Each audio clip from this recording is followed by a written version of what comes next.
sa pag-aantay, diyan na tayo bumagsak. Diyan na tayo malugmo.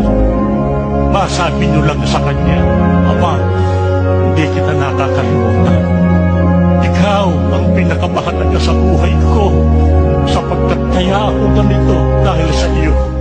Kilala kita, at sa huling yugto ng buhay ko, pagkatapos ng mga panahong bigay mo, na ikaw ang naging una sa huling pagkakataon.